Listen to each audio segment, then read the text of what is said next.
All right, good afternoon, folks. Good afternoon. On behalf of Beyond Baroque Literary Arts Center, I'd like to welcome you all to the Wanda Coleman Theater and to our event today, Subversive Scribes, featuring Suzanne, Jill Levine, Stephen Kessler, Elena Barcia, and Efrain Kristal. Please give it up for them.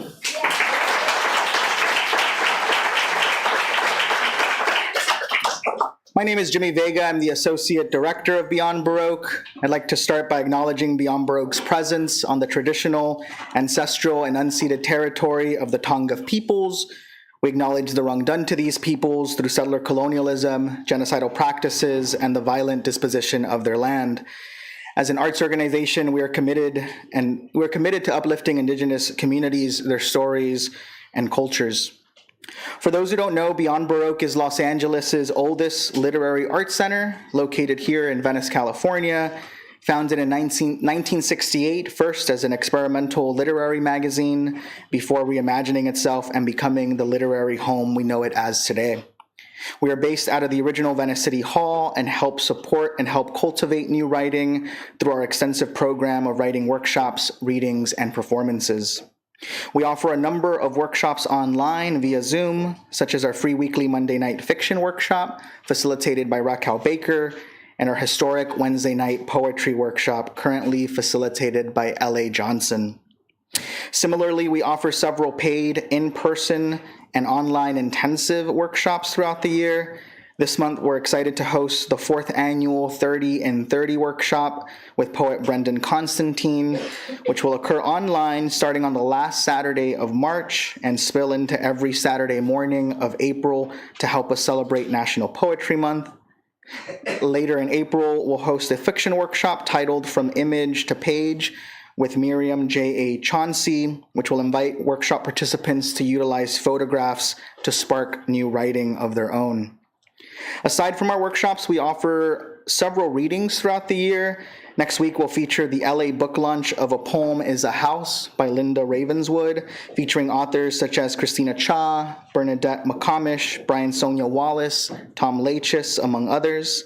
Similarly, we'll feature a table read of The Unbuttoning by Pulitzer Prize-winning playwright Beth Henley. So please do come back for all of that and for more. Please visit us at beyondbaroque.org. We also offer several memberships to Beyond Baroque, starting at $60 for an individual membership. Purchasing a membership allows us to offer free online and in-person programming as well as our free weekly writing workshops. As many of you know, our memberships also provide a discount on our intensive workshops, and all donations and memberships directly allow us to continue the work that we're doing here by cultivating a literary space in Los Angeles and beyond.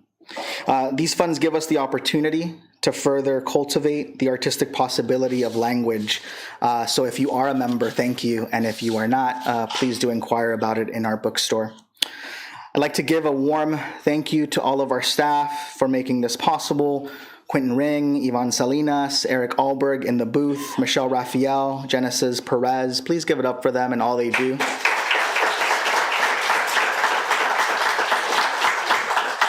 We do have a lot of books for sale in the bookstore, so I do encourage you all to check them out after the reading, support our authors, support our translators.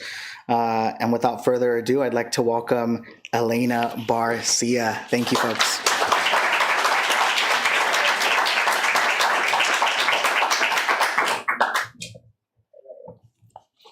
Thank you, Jimmy. Good afternoon, everyone. My name is Elena Barcia. On behalf of the Beyond Baroque Art Center, Suzanne, Jill Levine, Efrain Kristal, Stephen Kessler, and myself, I'd like to welcome you and to thank you for joining us today as we celebrate translation and the poetry of Luis Cernuda, Jorge Luis Borges, Marjorie Agosin, and Malú Urriola. I want to begin by sharing a few thoughts about translation. The title of our reading was inspired by the title of one of our readers, Suzanne Jill Levine's seminal 1991 book, The Subversive Scribe, in which she writes about her relationship to the Spanish language and the art of translation. In the preface, Jill explains that when she calls the work of translation subversive, she doesn't mean that it's overtly political or insurrectionary. In fact, she rejects the idea that translation is in any way an act of treachery or treason. The accusation that translation is a form of betrayal goes back a long way. Before the Renaissance, there existed a strong cultural rivalry between the Italians and the French, the two national groups that dominated the cultural scene in medieval Europe in terms of scholarship, philosophy, art, and literature. Both the Italians and the French were establishing strong national literary traditions in their own languages, and for the first time in history, there was a demand for translators who could make popular books accessible in languages other than Latin and Greek. Proud, irate Italians felt that French translations of Dante betrayed the beauty and the accuracy of his native Italian language. And so they invented the phrase traduttore traditore, a play on words that translates as translator, traitor. Ever since, an ongoing debate has raged over how far translations should stray from the so-called original meaning of the text. From Cervantes to Bolaño, critics have lamented the shortcomings of translations, accusing translators of being unfaithful to the original and claiming that no translation can ever capture the full meaning, emotion, and intent of the original work. As Jill explains in The Subversive Scribe, the word subversion provokes or invites the reader to rethink what translation is. Instead of a betrayal of an original text, she asks us to see it as another form of creative discourse. Subversion, a version underneath, she says, is a new version that the original imparts through the magical act of translation. Because no two languages mirror each other perfectly, a translation, says Jill, will never be the text it imitates, which was written in another language. But it can be a version lying dormant and animated by a translator, a text motivated and illuminated by the original. Recently, another description of translation caught my eye and resonated with me. Robin Myers, an American translator living in Mexico City, describes translators as cover artists. For Myers, a good translator is like a musician who reimagines a great version of a song that originally was written or sung by someone else. I consider a text mature, sure of itself, and it's my responsibility to look after it, to respect it for what it is, says Robin. I approach it as a cover artist, as a musician who studies and performs an existing text with devoted attention to the original score and simultaneously with curiosity and excitement about how the music will change, because it must change by the sheer fact of being reinterpreted. Listen to how John Baptiste, in an interview with Chris Wallace, reinterprets Beethoven's Fürlies through two different genres.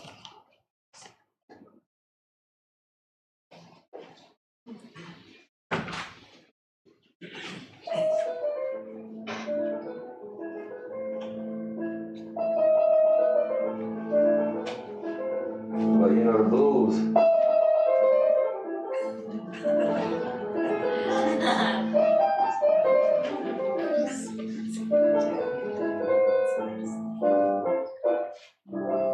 Gospel.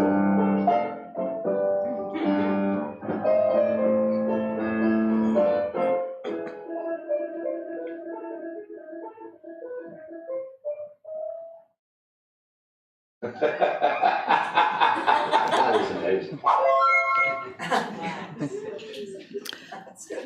Today, we'd like you to hear how we, subversive scribes, with devoted attention and with curiosity and excitement, have interpreted the original music, the words of the poems we've translated.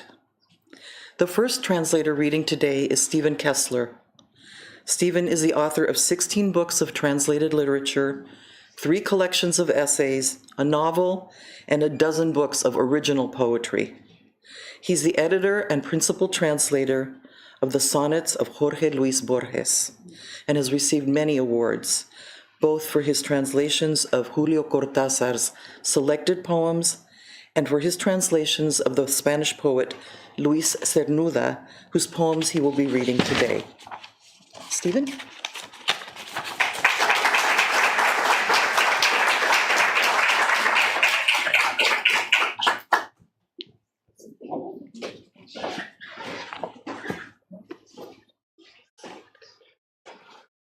Thank you, Elena. Thank you all for being here. It's amazing to see such a great turnout on a Saturday afternoon.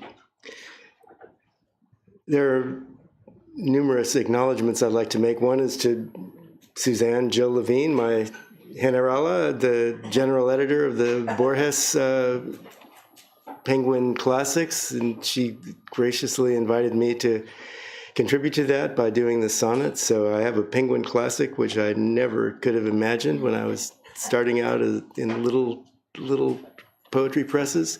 Efrain, who was also a colleague on that. Elena for inviting me. Actually, Robin Myers, who was quoted in Elena's introduction, is a friend of mine, and it was great to hear her comments on translation quoted. And perhaps most bittersweet of all, to be reading here in the Wanda Coleman Theater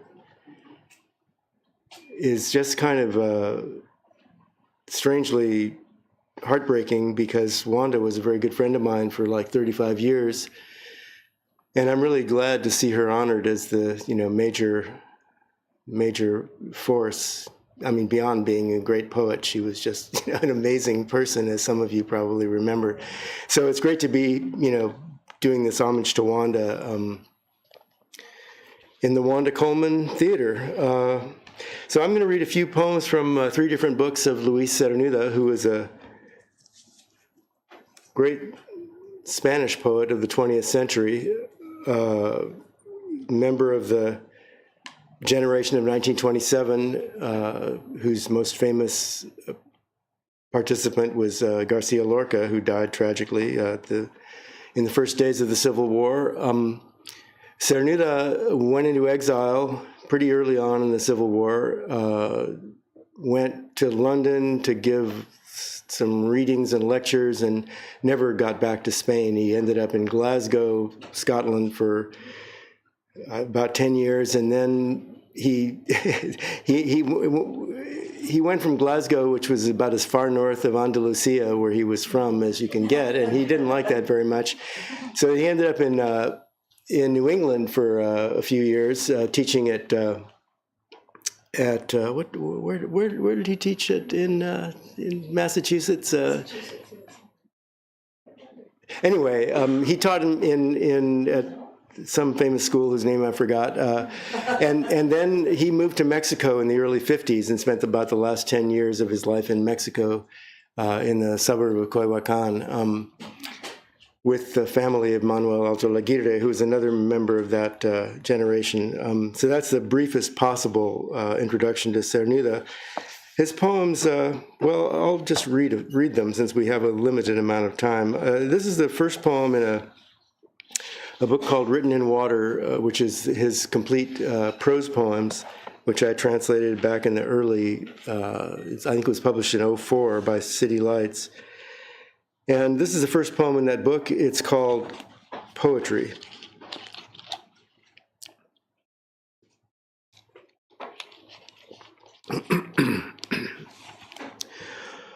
On rare occasions, our living room would take on a glow in late afternoon, and the sound of the piano filled the house, seizing me as I came to the foot of the echoing marble staircase, while the hazy shimmer of the light that gently flooded the upstairs hallway seemed to me an impalpable body, warm and golden, whose soul was music. Was it music? Was it the unusual? Both sensations, that of the music and of the unusual, came together, leaving a mark on me, in me that time has never managed to erase. I glimpsed then the existence of a different reality from the one perceived every day. And now I sensed obscurely how being different wasn't enough for that other reality, but that something winged and sacred should come with it and give it a kind of halo, like the trembling nimbus surrounding a point of light.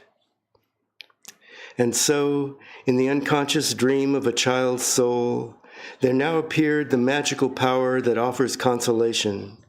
And ever since then, that's how I see it floating before my eyes, like that hazy radiance I once witnessed sketching itself through darkness, gently rustling with its shimmering wing the pure and crystalline notes of melody.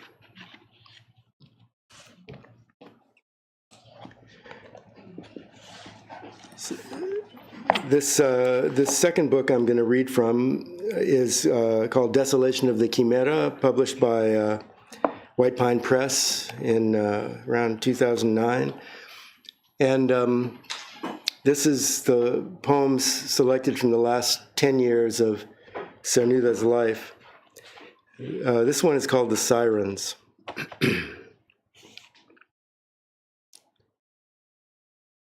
No one has ever understood the language the sirens sing, and few are those who by chance, on hearing some song at midnight, not out at sea, but inland from the waters of a lake, believe they saw a shivering and mournful ghost-like thing appear and sing them that same song Ulysses might have resisted. When the night ends and there's no more time for all that was hoped for in a day's hours, the ones who saw them returned, but the song remained, a potion, a brew of tears imbibed in their spirit, and they felt resounding deep inside themselves, the spell in the song of the tired old siren. Having heard so much, so well, and with such passion, they were no longer the same, and they sought another life, possessed by the potion that set their blood ablaze. Can a single song so change the way one lives? The singing had ceased, the sirens quieted, and their echoes. But he who hears them once remains forever desolate and widowed. Cernuda taught at UCLA in the last year of his life. He would come up from Mexico. He taught at San Francisco State 1 year and UCLA the next year. And he lived in an apartment on Ocean Avenue in Santa Monica. And he much preferred Southern California to New England because it was a lot more Mediterranean. And this is a little poem that I will even attempt to read in Spanish because it's short enough that I might not embarrass myself. It's called Malibu. Malibu, olas con lluvia, aire de música. Malibu, agua cautiva, gruta marina. Malibu, nombre de hada, fuerza encantada. Malibu, viento que ulula, bosque de brujas. Malibu, una palabra, y en ella magia. Malibu. Malibu, waves in the rain, musical air. Malibu, water contained, cove of the sea. Malibu, fairy tale name, enchanted force. Malibu, owl calling wind, wood full of witches. Malibu, merely a word and magic in it. And here's a poem from his selected poems, his early to, like the first 50 years of his life, selected poems called Forbidden Pleasures. It was published by Black Widow Press in Boston in 2015 or so. And this is a poem with a bitterly ironic title, because Cernuda was very bitter both about the Spanish Civil War and about his having to be in exile. He was openly gay, which was unheard of at the time, and So, he had issues with conventional morality and bourgeois values around that.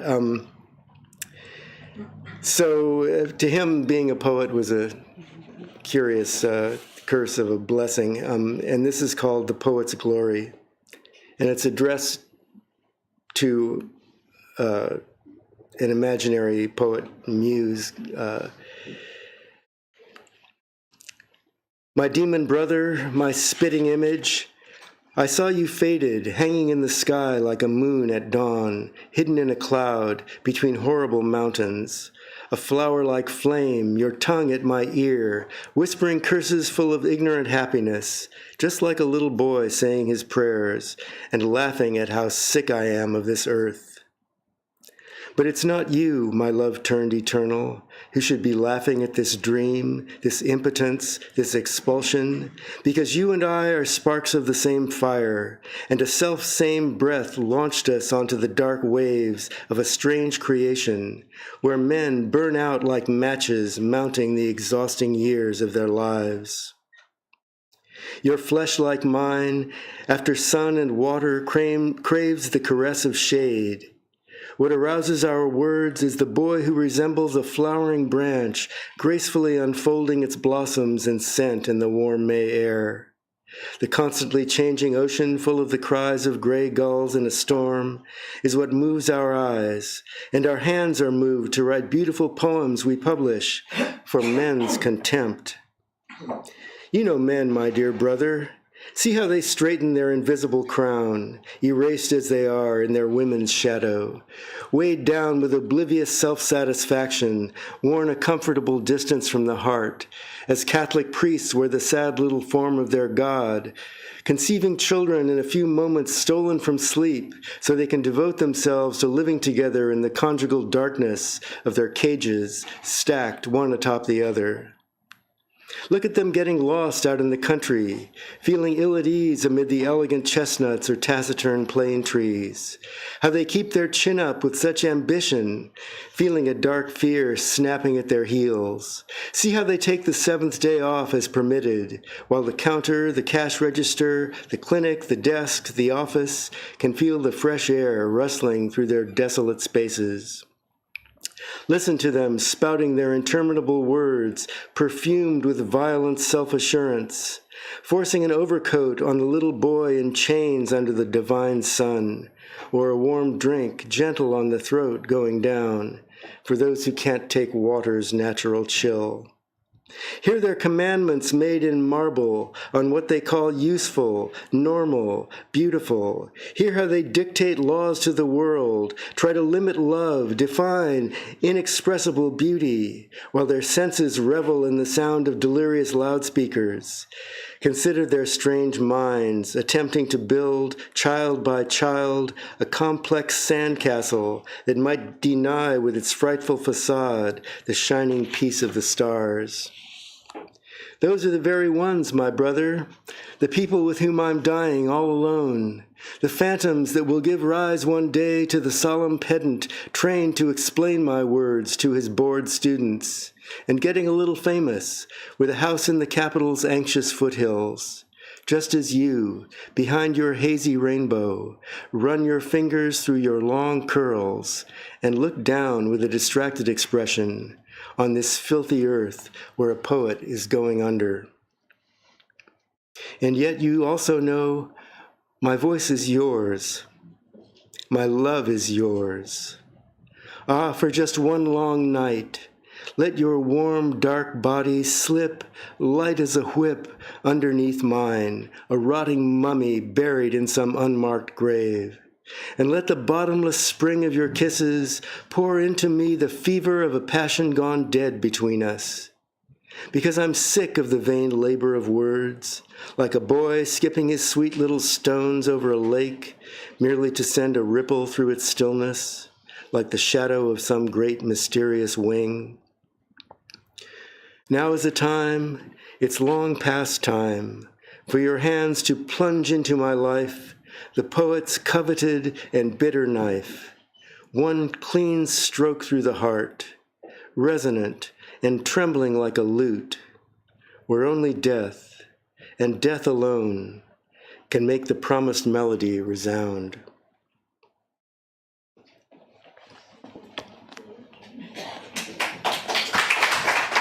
Thank you. So I'll finish with another prose poem from Written in Water. A lot of this book is a nostalgic resurrection of his youth in Sevilla. And this is a poem about a street in the old Barrio Santa Cruz where he was born and spent part of his childhood. And it's called The Magnolia. You entered the street through an archway. It was narrow, so narrow you could walk down the middle and, extending your arms, touch the wall on either side. Then, through an iron gate, it went off at an angle into a labyrinth of other alleyways and little plazas that made up that old part of town. At the end of the street, there was just one little door that was always shut, and it seemed as if the only way through were over the tops of the houses, up into the dazzling blue sky. At a bend in the street was the balcony, which you could climb to almost effortlessly from the ground, and beside it, above the thick walls of the garden, the huge magnolia erupted, covering everything with its branches.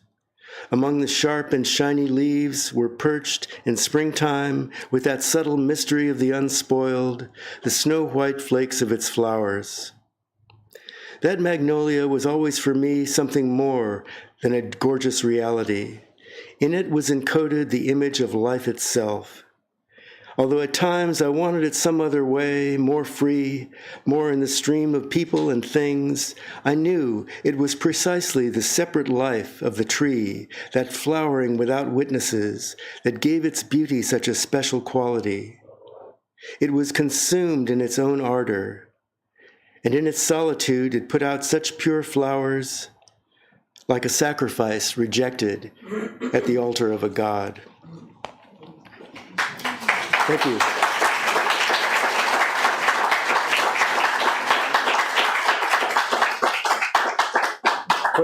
Poems of Luis Cernuda.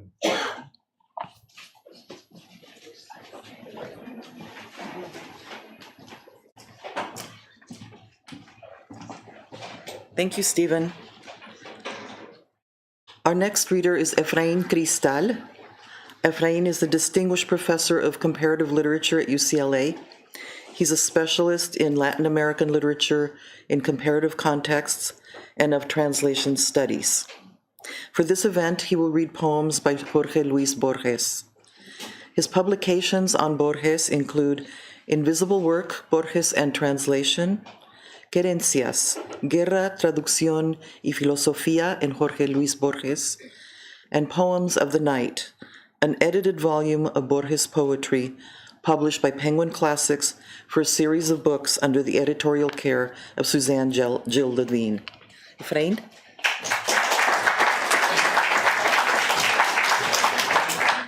Yeah, thank you very much. I mean, I want to thank Elena, Jill, and Stephen for including me in their such talented and distinguished company. What I plan to do, in my time is to read you. The centerpiece will be two poems that I translated to reflect conversations that are taking place about Borges now, because the original translations reflected conversations that were taking about Borges 20 or 30 years ago. I like that Elena cited the traduttore traditore idea, because Borges would often refer to it as a very unhappy pun. And Borges would also often say that for him, and he would do it earnestly, for him, many originals were profoundly unfaithful to the translations. He said translators are often treat the text with a lot more humility, with a lot more care, with less arrogance, with less vanity, so that if an objective arbiter of the two would often objectively have to go on the side of the translator. He had a view of translation that was loosely inspired by Paul Valéry and Alfonso Reyes, who converged on an idea, and their idea, they both published this idea separately, and Borges was aware of both, that just because a text is published, it does not mean that the text is finished. They thought the publication is not closure. And Borges adapted that idea to translation. He translated his entire life from the time he was 6 years old. He began publishing translations when he was 10 years old, and the last publications were also translations. And everything he translated from the time he was 6 years old, he transformed. And every time he reissued, for example, his own poetry, he also made changes. He was never happy with his own originals either. He would often as well be inspired by his translators when he reissued his poetry. So it was in that spirit that he approached translation, but also writing, because many of his works he would think of as versions or as literary works inspired by the translation process. What I'm going to do is I'm going to read two poems, but I'll have Borges read them as well. But actually, when Borges would give poetic readings, Borges had quite a photographic memory. He would never say, I'm going to read a poem. He would say, I'm going to say a poem, because he was remembering the poetry from memory. And the first poem I would like to have Borges read, and then I will read my translation of it, is called Limits. And Borges thought that he was sure that anything else he ever wrote was a result of a translation process with ideas that others had in this collective process that he called literature. But he thought if there was one original idea that he may have had, it was in this poem. And the idea is, imagine that you don't know that you will never do something again. Or imagine that you don't know that you will never do something because you do not have the perspective of your own death. So he thought that was the only idea that maybe he came up, the only literary idea that he came up on his own, that he did not take from somebody else in the process of translation. So Eric, could you play Borges reading Limits? Diré el poema Límites. En mi opinión, pero no hay razón alguna para que la opinión del poeta valga más que la de los lectores, este poema es el mejor, o mejor dicho, el menos malo de los míos. Su virtud consiste en expresar algo verdadero y algo que, si no me engaño, no ha sido expresado todavía por la poesía. Límites de estas calles que ahondan el poniente, una habrá, no sé cuál, que he recorrido ya por última vez, indiferente y sin adivinarlo, sometido a quien prefijo omnipotentes normas y una secreta y rígida medida, a las sombras, los sueños y las formas que destejen y tejen la vida. Si para todo hay término y hay tasa, y última vez, y nunca más, y olvido, ¿quién nos dirá de quién en esta casa? Sin saberlo nos hemos despedido. Tras el cristal ya gris la noche cesa, y del alto de libros que una trunca sombra dilata por la vaga mesa, alguno habrá que no leeremos nunca. Hay en el sur más de un portón gastado, con sus jarrones de mampostería y tunas, que a mi paso está vedado, como si fuera una litografía. Para siempre cerraste alguna puerta, y hay un espejo que te aguarda en vano. La encrucijada te parece abierta y la vigila cuadrifronte. Hay entre todas tus memorias una que se ha perdido irreparablemente. No te verán bajar aquella fuente, ni el blanco sol, ni la amarilla luna. No volverá tu voz a lo que el persa dijo en su lengua de aves y de rosas, cuando al ocaso, ante la luz dispersa, quieras decir inolvidables cosas. Y el incesante ródano y el lago, todo ese ayer sobre el cual hoy me inclino, tan perdido estará como Cartago, que con fuego y con sal borró el latín. Creo en el alba oír un atareado rumor de multitudes que se alejan. Son lo que me ha querido y olvidado. Fácil, tiempo y Borges ya me deja. When he introduces briefly the poem, he says that he considers it to be either his best poem or at least the least bad of the bad ones. And the first line actually resonates with Los Angeles poetry. Of all these streets that delve into the sunset, there must be one, I don't know which, I've already walked for a last time, indifferent, oblivious that I am subject to the one who prescribes omnipotent norms and secret rigid measures, to the shadows, the dreams, and the forms that unweave and weave the web of life.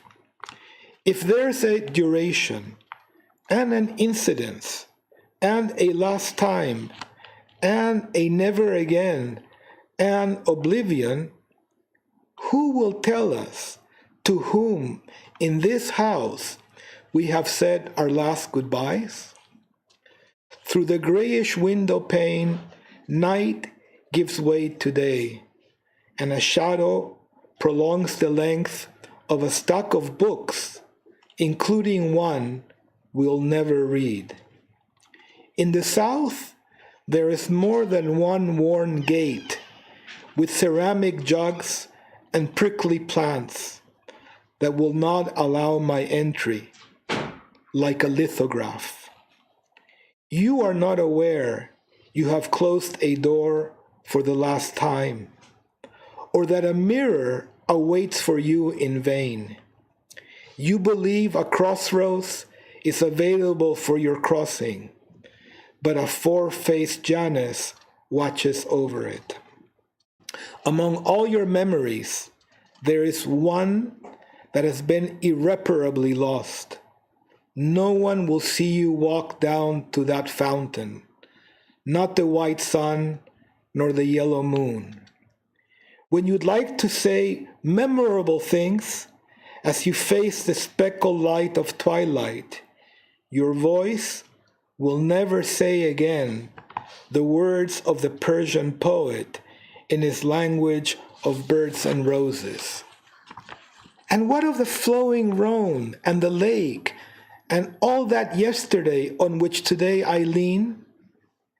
They will be as lost as Carthage, erased with fire and salt by the Roman. In the dawn, I think I hear the busy murmur of receding multitudes, comprised of those who love me and have forgotten me. Space and time and Borges are leaving me now. So that's Limits.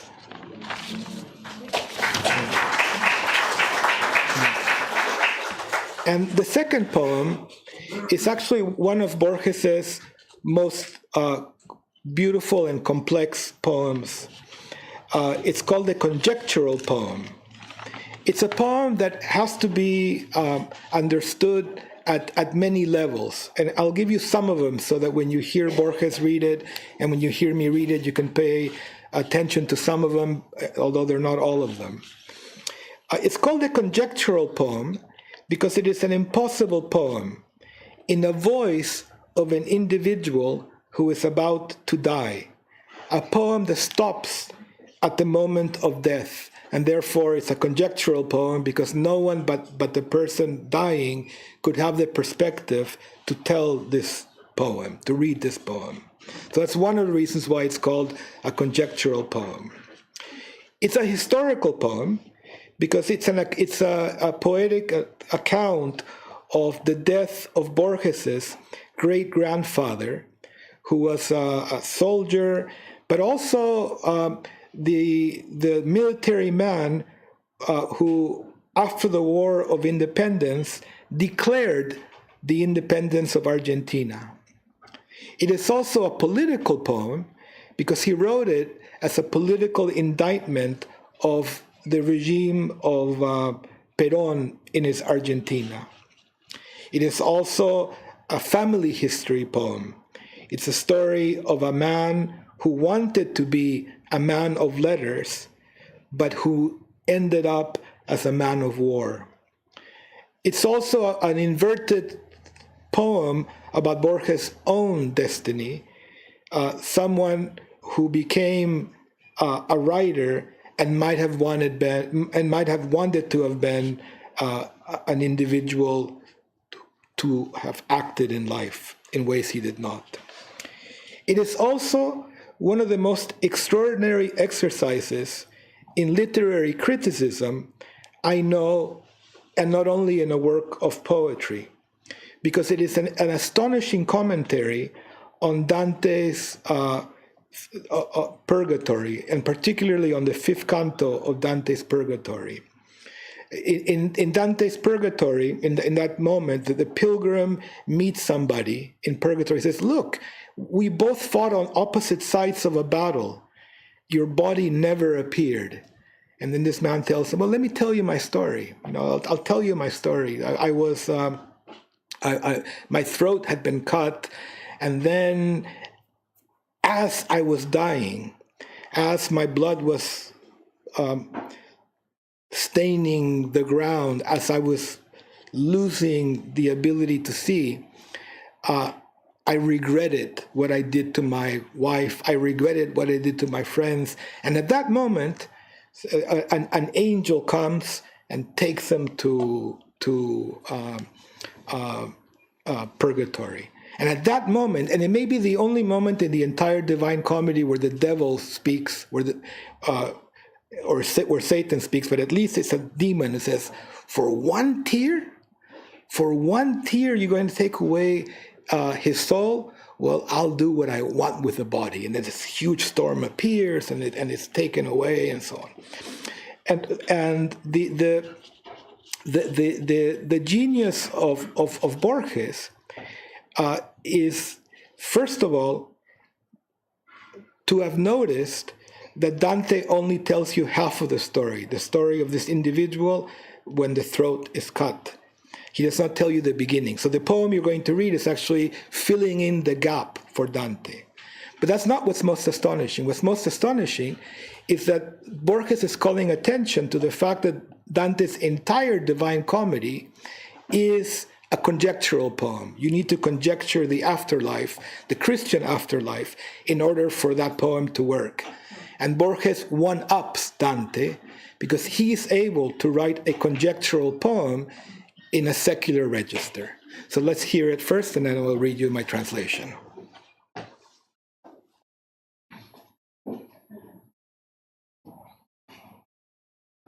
Yeah. Great, thank you. Natural. El doctor Francisco Laprida, asesinado el día 22 de septiembre de 1829 por los montoneros del Dar, piensa antes de morir. Zumban las balas en la tarde última. Hay viento y hay cenizas en el viento. Se dispersan el día y la batalla deforme y la victoria es de los otros. Vencen los bárbaros, los gauchos vencen. Yo que estudié las leyes y los cánones, yo Francisco Narciso de Laprida, cuya voz declaró la independencia, de estas crueles provincias derrotado, de sangre y de sudor manchado el rostro, sin esperanza ni temor, perdido, huyo hacia el sur por arrabales últimos. Como aquel capitán del purgatorio que huyendo a pie y ensangrentando el llano, fue cegado y tumbado por la muerte, donde un oscuro río pierde el nombre, hacia habré de caer, hoy es el término. La noche lateral de los pantanos me acecha y me demora, oigo los cascos de mi caliente muerte que me busca, con jinetes, con beltos y con lanzas. Yo que anhelé ser otro, ser un hombre, de sentencias, de libros, de dictámenes, a cielo abierto yaceré entre ciénagas, pero me endiosa el pecho inexplicable, un júbilo secreto, al fin me encuentro con mi destino sudamericano. A esta ruinosa tarde me llevaba el laberinto múltiple de pasos que mis días tejieron desde un día de la niñez. Al fin he descubierto la recóndita clave de mis años, la suerte de Francisco de la Prida, la letra que faltaba, la perfecta forma que supo Dios desde el principio. En el espejo de esta noche alcanzo insospechado rostro eterno, el círculo se va a cerrar, yo aguardo que así sea. Pisan mis pies las sombras de las lanzas que me buscan, las befas de mi muerte, los jinetes, las crines, los caballos se ciernen sobre mí, ya el primer golpe, ya el duro hierro que me raja el pecho, el íntimo cuchillo en la garganta. One of the many things that is beautiful about this poem is that 3 or 4 of the lines are actually Borges' translations of lines from Dante. And it also includes for me, one of the most beautiful moments of any poem, Latin American poem about Latin American experience, when he says, "Al fin me encuentro con mi destino sudamericano." I'll let you hear it in English as well. So the conjectural poem. Francisco Laprida, assassinated on the 22nd of September 1829 by the Montoneros of Aldao, reflects before his death. Bullets are humming in this last afternoon. There is wind and there is ash in the wind. The day, the deformed battle are winding down, and the victory belongs to the others. The barbarians are winning. The gauchos are winning. I, who studied law and the civil canon, I, Francisco Narciso de Laprida, whose voice declared the independence of these cruel provinces, am now defeated. My face is stained with blood and sweat. With no hope, with no fear, I am fleeing towards the last outposts of the South. Like that captain in Purgatory, who, fleeing on foot, bleeding the plain, blinded and struck down by death, in a place where a dark river loses its name, I must also fall. Today is the end. The sideways night of the marshes pursues me and slows me down. I hear the hooves of my hot death coming after me, with horsemen, with snouts, and with lances. I, who long to be another, a man of legal rulings and opinion, of books, will lay in a swamp in an open sky. But inexplicably, a secret joy delights my chest. I finally find myself with my Latin American destiny. The labyrinth of multiple steps my days have been weaving since the day of my childhood were leading me to this dire evening. I finally found the hidden key of my years, the fate of Francisco de la Prida, the missing letter, the perfect form, known to God from the beginning. In the mirror of this night, I grasp my unexpected, eternal face. The circle is now closing. I await its closure. The shadows of the spears are treading on my feet. The jeers, the horsemen, the manes, the horses are hovering over me. Now the first blow. Now the hard iron that cracks my chest. The intimate knife on my throat.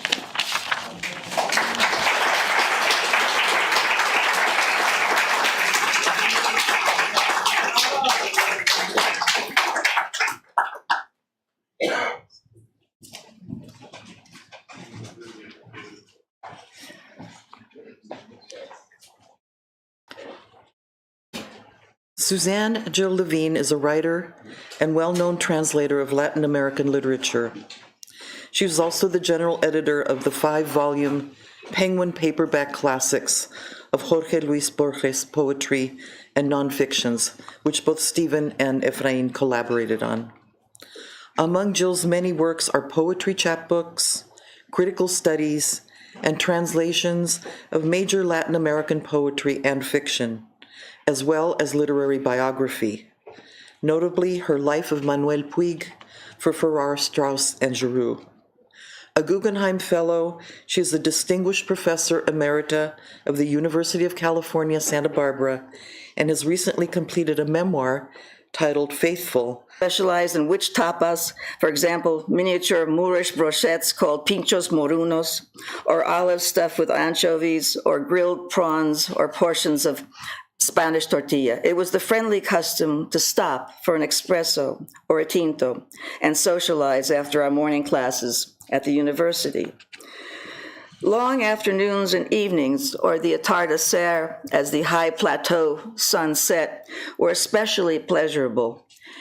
Curiously, the word tarde, which as an adjective means late, and as a noun means both afternoon and evening, was one of those many conundrums when trying to think it into English, that is, when translating it.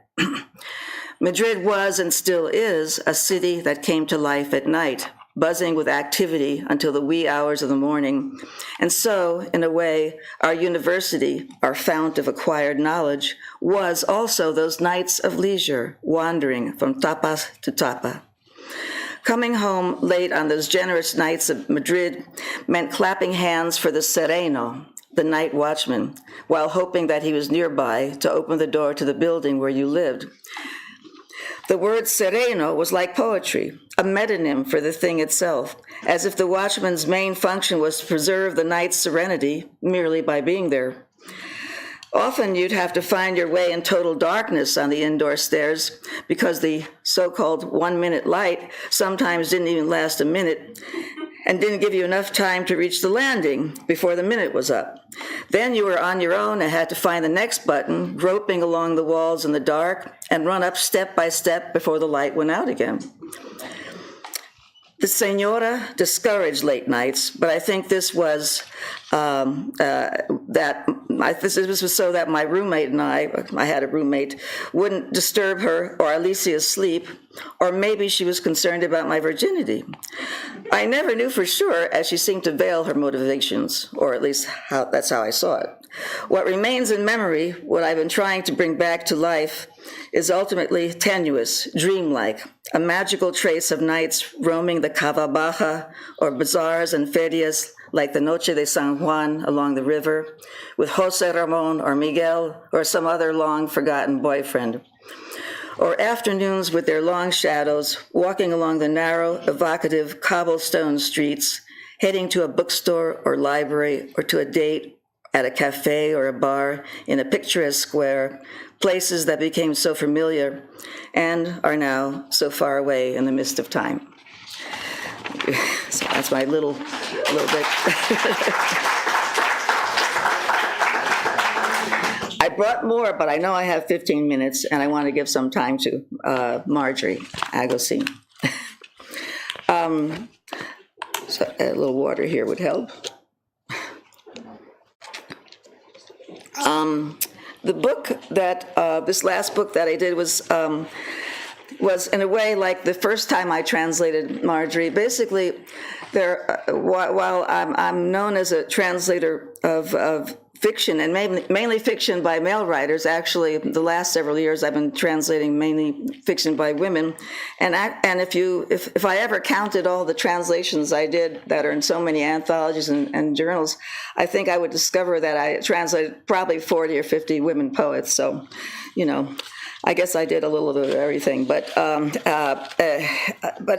any case, this book is going to be called Notes from the Sea, to be published by White Pine Press. It's coming out later this spring. And it's Notas del Mar. And it's actually a diary. It's you could take it as a long poem or as a diary, but it's written by a woman who obviously lived by the sea, but also it's about not only the eros of the sea, but the fact that the sea was a path to freedom for the exiles from Europe. So it has many meanings in this poem, in these poems, and it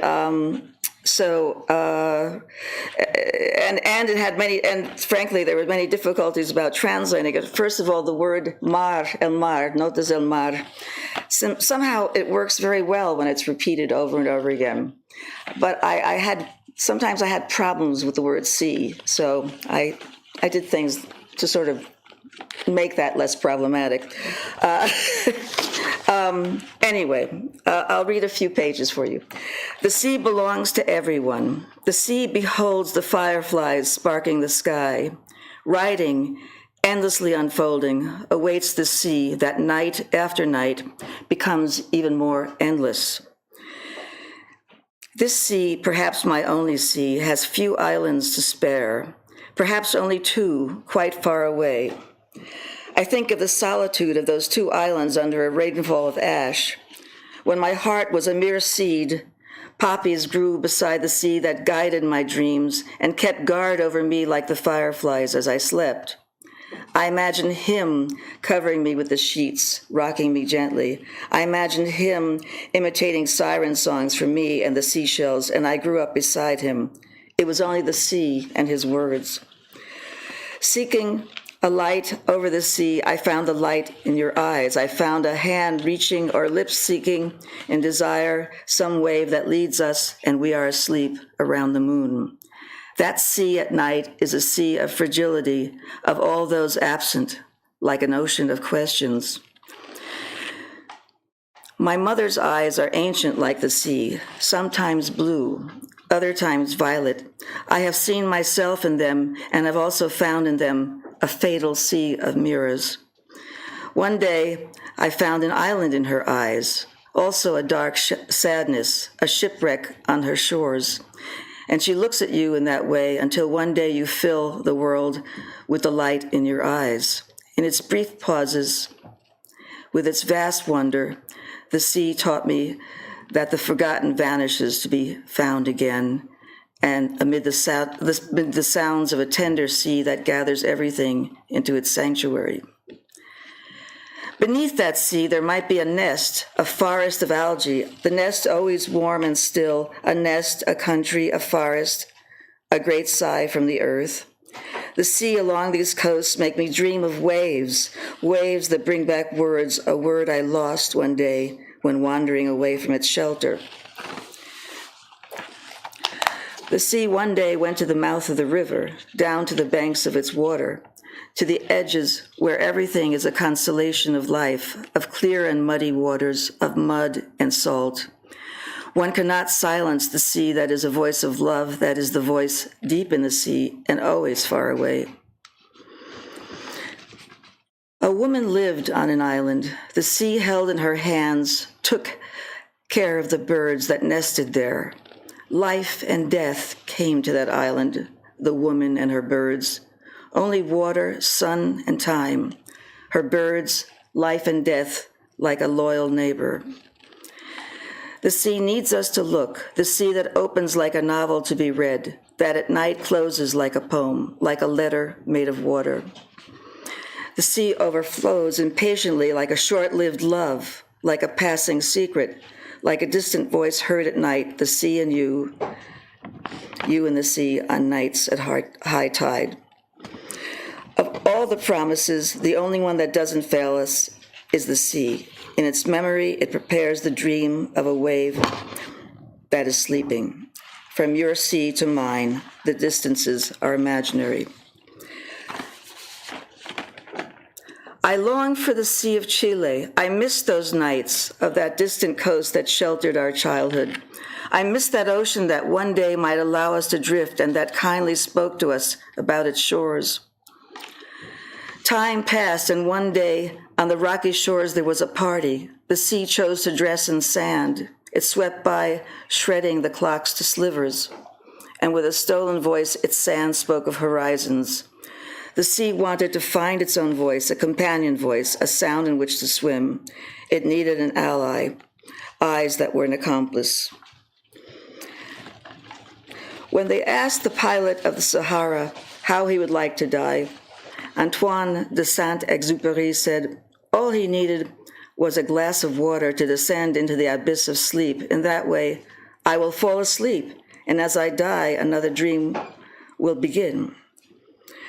Writing about water is a fleeting joy or happiness, feeling the affirmation of water in the thirst of a word written in dizzying blue ink, ink between fingers that write hovering over a sea that slips away, wave after wave.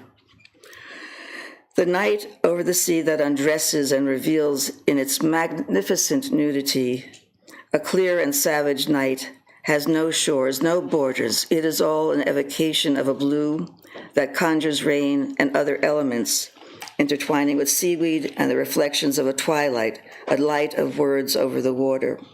And this final note in the diary. The sea in August foretells the end of a season.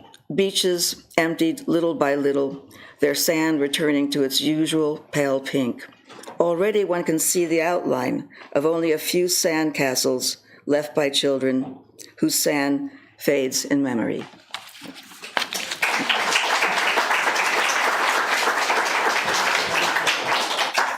It was a fun thing to do during COVID. Anyway, Marjorie, I began translating bits of Marjorie's work early in 1980 when we first met. She still is teaching at Wellesley. I was in Boston, and so I was actually her first translator. But she's gone on to have many translators and produced many books. But it was very nice for us to come together after all this time and do this little project. Do I have any more time, or is it? Huh? It's up to you. It's up to me. Okay. Is there a vote? Okay. Well, I'll read one other poem that I translated, but this was years ago, by Cecilia Vicuña, who is from, again, as I said, from Chile, and who actually, Cecilia came to visit me once in Santa Barbara, where I live, many, many years ago. And she planted, and she knew the plants so well because the same kind of foliage was in Chile on the coast where she was from, and so she planted. She found a little, what do you call those? When you plant a little, what do you call it? A piece of the plant. There you go. Well, she planted it right there, and now there's this huge yucca tree that's huge. That's from this little tiny plant. So that's Cecilia Vicuña. I think that she's an amazing artist as well as poet, and I'm just going to read this part. It's very short in Spanish, and then English, and then I will move on. Salvaje matar. Descuajo y resalvo, venturo mental, raja, sueño de lo lento y neutral, Empecina y alienta ramita real, a racima y redoma manojo apical. Valva pubescente, entrando a jugar, te humo y alabo, hacho y menoscabo, salvaje matar, bulldoza tu sierra. Fuego y cenizal, yo espera, y tú dónde vas. Perfume y lantana, acierta tu voz, en llanos calmados y silencio feroz, borrar lo sediento, ingrávido altar, insulto a la sangre, alerta diagonal, pudre y aguanta, va y va, flora en ganancia, planta, voluntad. Okay. These are fun. Jungle kill. I uproot and save mental venture. I split the dream of the slow and neutral. Persist and breathe, my little flask. Pointy wisp, pubescent valve. Join the game. I smoke and praise you. Hue and raise you. Jungle kill, bulldoze your sierra. Fire to ash, I wait, and you, where are you? Fragrant lantana, aim your voice in calm plains, in silence wild, erasing the thirst. The weightless altar insults the blood. Awake diagonals, rotten stand. Go and go, flower gaining, plant your will. Okay, that's it.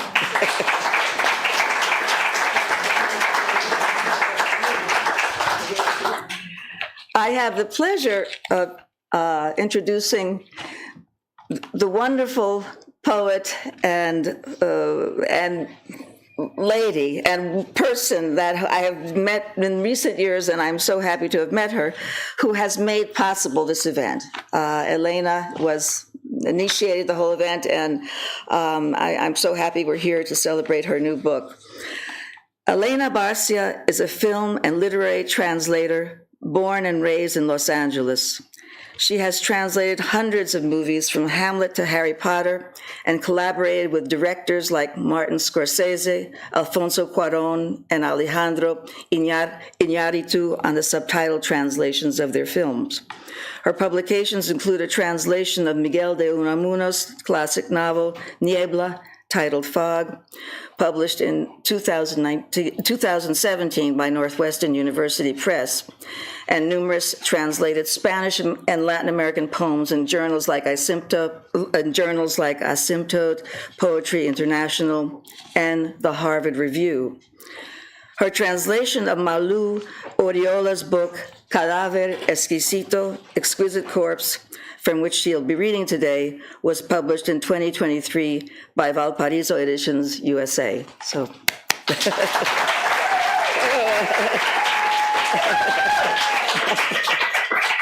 Okay.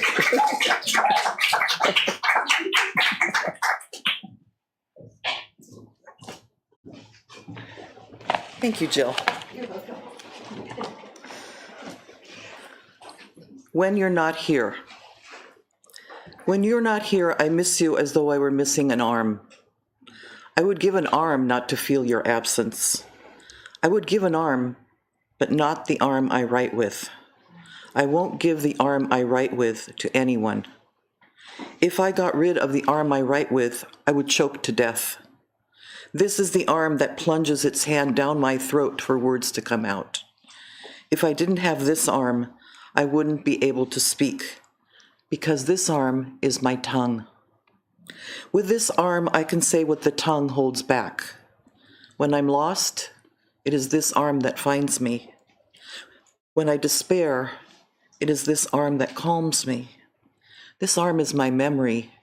This arm is what keeps me afloat. That's why I defer to this arm, because I get tired of hearing the same idiotic words. I get fed up with seeing the same people with their servile eyes desperate for fame. My eyes get tired of seeing so much. Everything the same, over and over. My eyes get so tired. Because this city came to a halt before I and my arm arrived. This dank city can no longer be wiped clean. This city is unchangeable. This city wants to be blonde. This city wants to drink whiskey while dying of hunger. But none of this destroys my arm because my arm is blind. My arm is deaf. My arm only listens to its own blood. That's why my arm would abandon everything to calm me. It is this arm that forgets you, not I, because my arm knows that when it and I are together, we are able to resist your absence, that we can trace your memory. On the other hand, if I were missing this arm, I would be mute. I couldn't resist, I couldn't. That's why I won't give this arm to you or to anyone, because this arm is the only thing capable of freeing me from myself. This poem, When You're Not Here, is the poem that first drew my attention to Malú Urriola, a Chilean poet born in 1967 and the author of 7 books of verse. It appears in her 3rd book titled Hija de Perra, which translates simply as bitch. The years of the Pinochet regime from 1973 to 1990 were some of the most prolific years for artists and writers in Chile, especially women writers. United by their opposition to the regime's propaganda, censorship, and the repression of human rights, diverse groups of women gathered in consciousness-raising and creative writing groups to share their work, some of them even while in prison. Malú Urriola became part of the feminist movement that took place during the dictatorship and helped to organize the first Congress of Feminine Literature. Reflecting on her need to express herself in poetry, Urriola declares, "Necesito construir mundos, dar cuenta de un tiempo, por mínimo que sea, y revisar el discurso poético que me antecede. I need to build worlds, reflect the times, as brief as they may be, and redefine the poetic discourse that preceded me." And redefine it she does, both in style and substance. Filled with allusions to beat poetry, rock and roll, and jazz, her first 4 books rage against the political oppression and cultural mediocrity that surrounds her, with compelling metaphors, profanity, and a variety of lyrical voices. Her 3rd book, Bitch, contains 50 pages of prose poems, screeds, in which she speaks of her disillusionment with love and with the bourgeois neoliberalism that invaded Chile after the end of the dictatorship. I considered translating this book during the pandemic, but I wasn't sure I wanted to inhabit a universe that was that dark and depressing at that particular moment in time. Instead, I began to read Urriola's other books, and that's when I discovered Cadáver Exquisito, Exquisite Corpse, her 6th book, written decades later in 2017. Malú said that she considers this her most inventive and playful book. Este libro soltó su ancla en el juego surrealista. This book dropped its anchor in a surrealist game. Exquisite Corpse is a game invented in Paris in 1925 by the surrealists Yves Tanguy, Jacques Prévert, André Breton, and Marcel Duchamp. Each participant takes turns writing or drawing on a sheet of paper, folding it to conceal his or her contribution, and then passing it on to the next player. In Exquisite Corpse, Urriola writes intensely personal lyrics, alternating between serious self-reflection and surrealist playfulness. This book also challenges traditional notions of poetic form. It includes graphics, photographs, shape poems, aphorisms, and a long, free-form meditation on poetry itself. It is extremely creative, wry, intelligent, and moving. Here are some of its poems in Malú's own voice, followed by the English translation.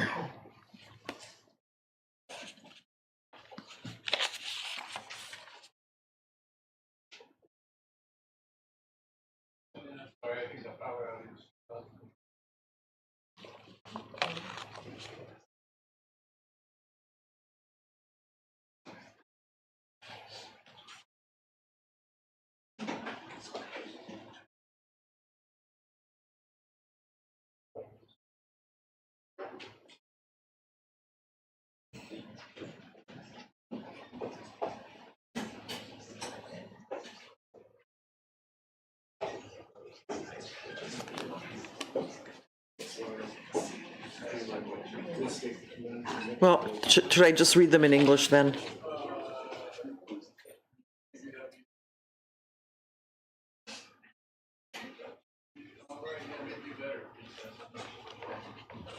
Okay. What to do with the stars that still shine? With the delta waters and the ferries we hid from so that the tourists wouldn't see two naked women kissing in the river? And the sun. What to do with the heat of the sun? And the crickets? And the eggs of the frogs? What to do with the miracles of life? And with the brothel at the port where you laughed in my arms before taking me to that room where what was not vanquished by pleasure was seized by forgetfulness? What to do with farewells, with suitcases, with airports, with elevators, with sad suits, with the departure gate, with the furrow of a cloud, with the silence of the sky?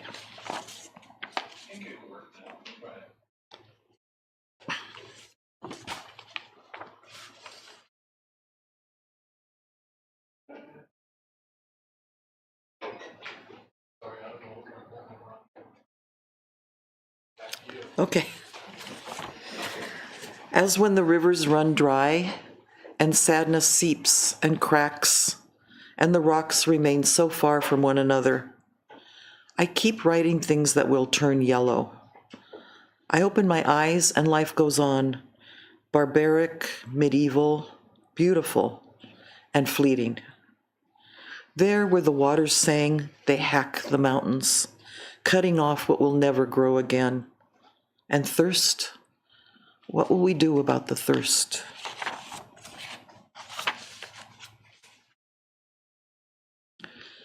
I ask you, see, how not to get carried away or excited, how to stay calm and not lift the waves, even though the wind pushes me, and how not to beseech the rock or shatter, not kiss its shore, not drown it at night and retreat in the morning, how to seem like you, to belong to everyone and to no one. I would have wanted to be a tree, to cast down the deepest roots, to remain alone, clinging to a maddening calm, even though the wind shook these branches and birds perched on me, and to support the weight of their bodies, knowing that they would leave, and not have wanted to fly after any of them, but rather to remain upright and loyal to my shadow.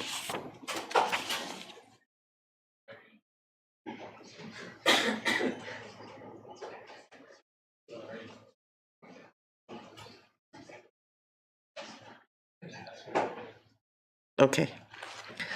These three poems appeared with my translations in the April 2022 edition of the digital magazine Asymptote. It never occurred to me then that they would be among the last poems Malú would recite. In late May of 2023, she was diagnosed with pancreatic cancer, and she died 7 weeks later. I would like to end with a few more of her poems, most from Exquisite Corpse and one from her last book, El Cuaderno de las Cosas Inútiles, the Notebook of Useless Things, which is the last book that we worked on together. To write like someone beginning an ocean journey who's never sailed before, who's never gone deeper than where your feet touched the sand. I threw myself into an unknown world and live not knowing how to swim. This was perhaps my only brave exploit and the most delicious of all my daring deeds.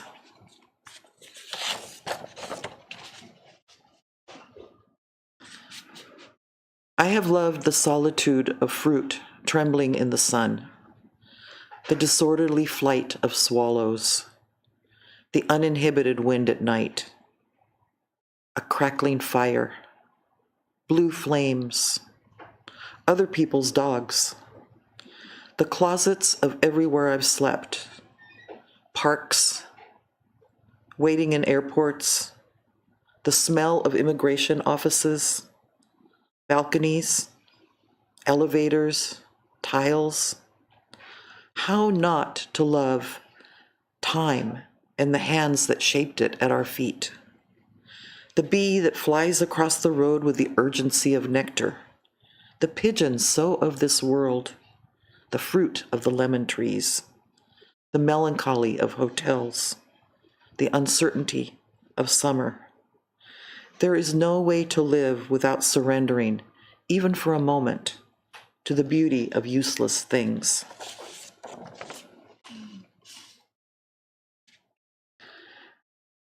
When you write, you know that you're traveling, that you won't stay long in the same place or with the same people. When you write, you know that you'll be alone in life as often as the road desires. When you write, you know that one day you will stop writing. Then words will have the same meaning as pollen.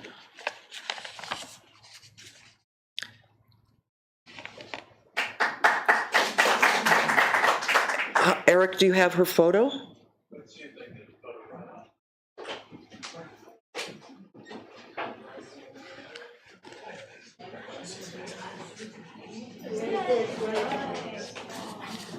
Last poem.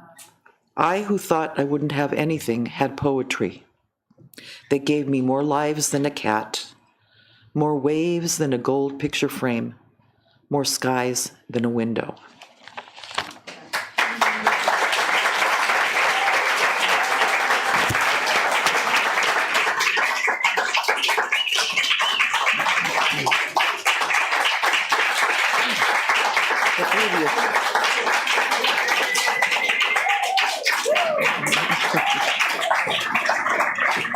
Thank you. Come on, Stephen. The band at the end of the concert. I know. Do we take some questions? Or? Sure. Now for Q&A. If you have any questions, we'd be happy to answer them about translation or anything you heard today. Or we can just go out and have some. Yeah. How did you discover her again? I discovered her on the internet during the pandemic, just surfing the internet, looking for female poets, contemporary poets. Amazing. Yeah. Anybody else? Yes. Yes, I have a question. When you translate, there is one thing called culture bound that is difficult to translate because it's related to that specific culture. And how do you work with that? I didn't hear the question too well, sorry. Yeah, I'm going to repeat. Yeah. When you translate, one of the difficulties of the translation is the culture bound. Culture bound is a term in linguistics where it's related to the culture and it's difficult. Oh, culture bound. Yes. Ah, okay. I had to translate that. Everything's culture bound. What can I tell you? I've been teaching courses for 20, 30, 40 years about, and that's the topic. So I can't be answered in, but read the Subversive Scribe. Yes. Congratulations to everybody. I'm quite surprised being Chilean that they were all still words. I know. By people I like a lot. Marjorie, we were together in Boston when I started my graduate studies. Anyway, I would like a very specific question to Efrain. It was wonderful that you put the readings by Borges. Why did you translate Latin American rather than South American? Because I think that Borges, there's a play on words that Borges has with Latino and Romano, that and because of that play on words, I get the Latino. en la parte de mi destino sudamericano. Al fin se encuentro con eso. Yeah. Thank you all. It was wonderful. Thank you. Yes? When you translate, what's the process you have to go through? Do you first have to, like, for example, do you have a specific time period where you first have to understand the poem deeply? Is there like a specific guideline that you go through before you start the translating process? Would you like?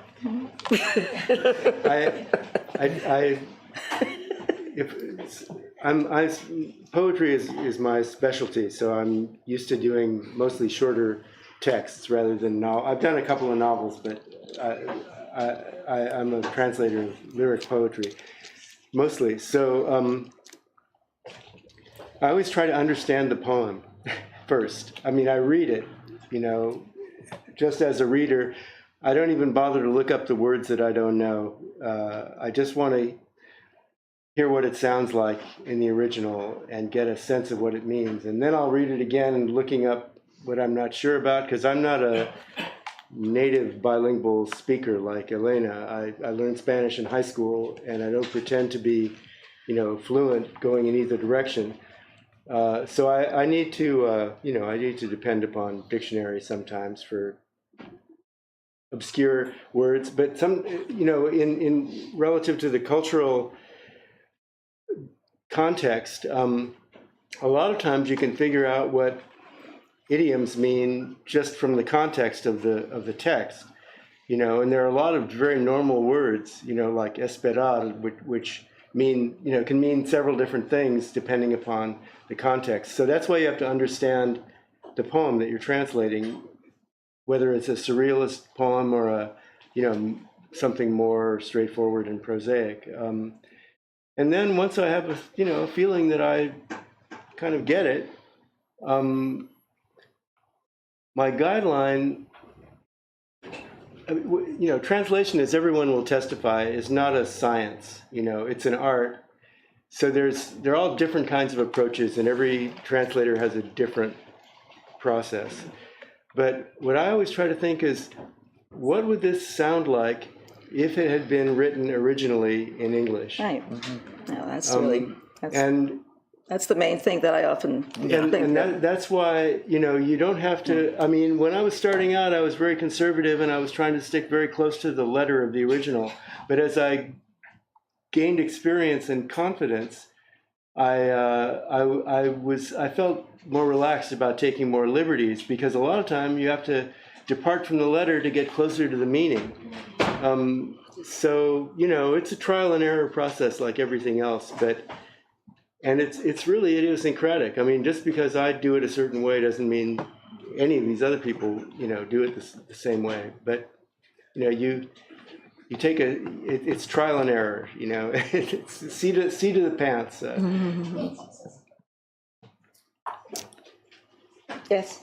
Well, Stephen might have already answered this, but so in the final analysis on this last draft, after looking at the dictionary, after looking up the words, you got to make a decision. Are you going to go with the meaning of the word or the music of the word? And how do each of you make that decision? Both. Both. No.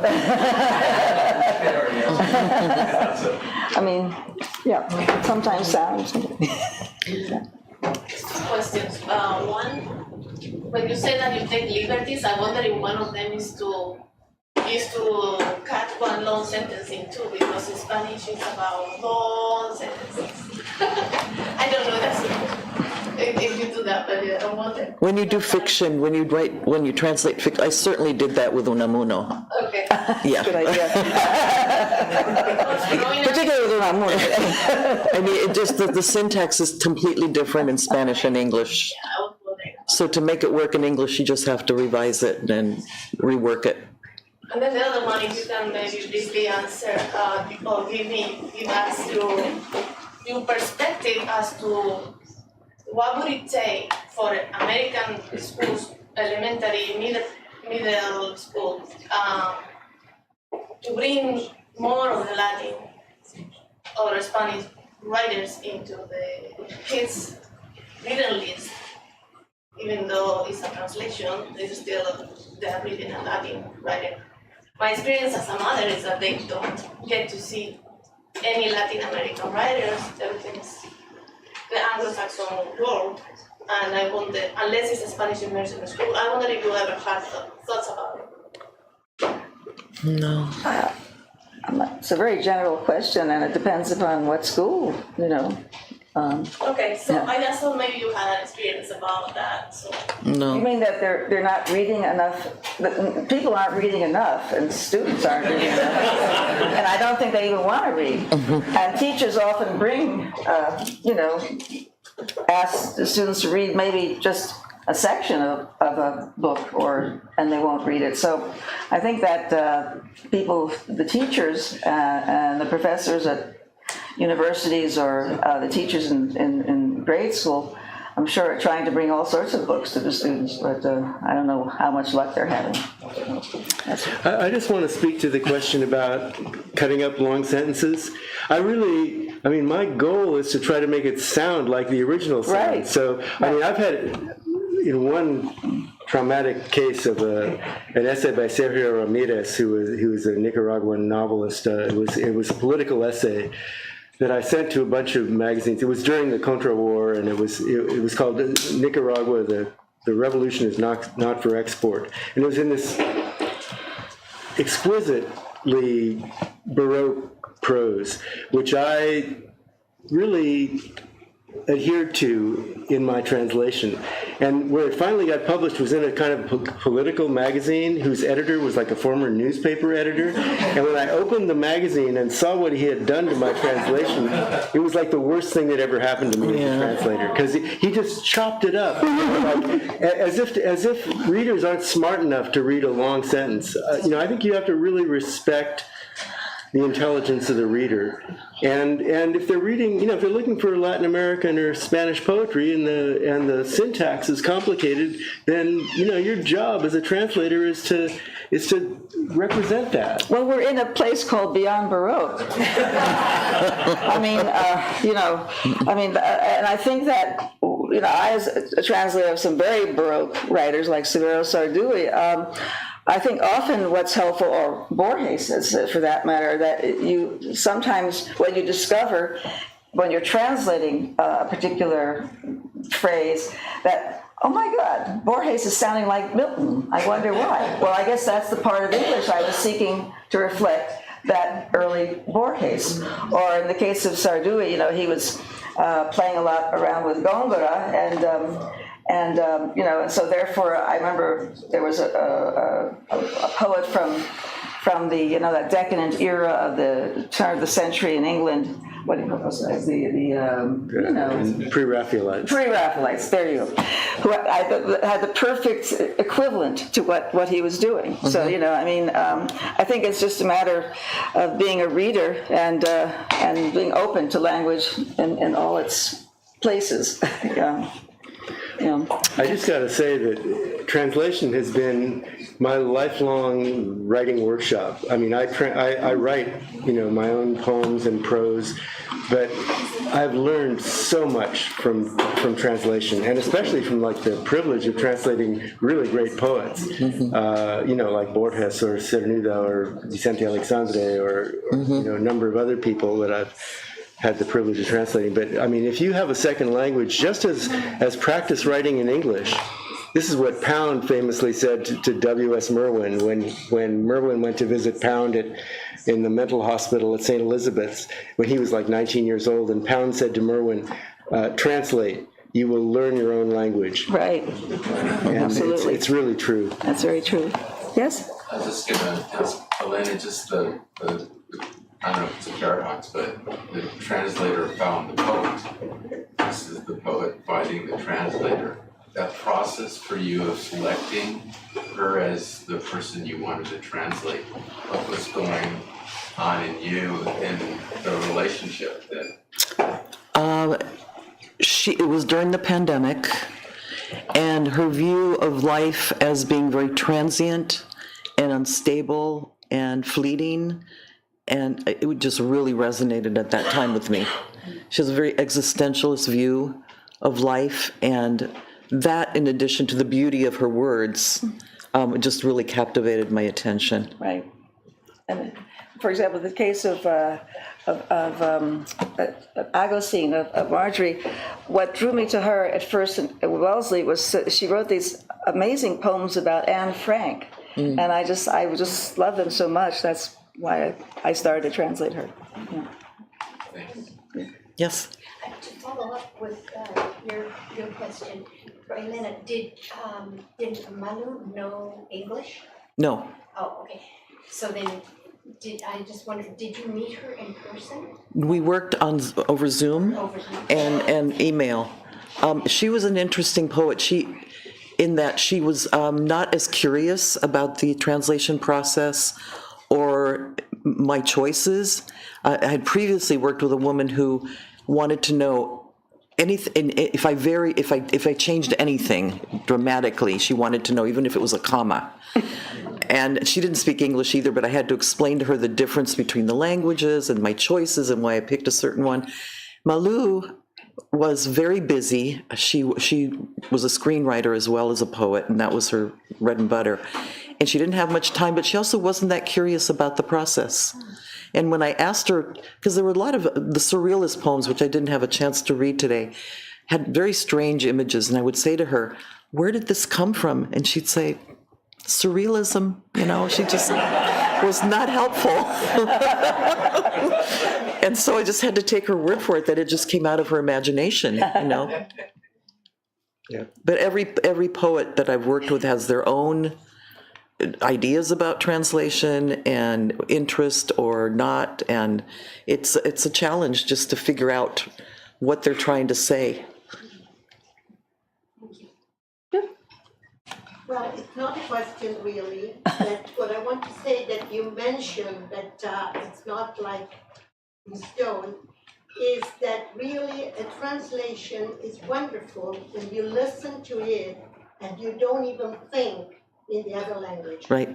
And there is another thing. I do consider translation an art, but it is also a craft. Mm-hmm. Because you are working with the language, it is a craft and an art. And the last thing, as a translator, common sense. If it doesn't sound correct, then something is wrong. That's what I wanted to say, and I really thank you for this wonderful activity.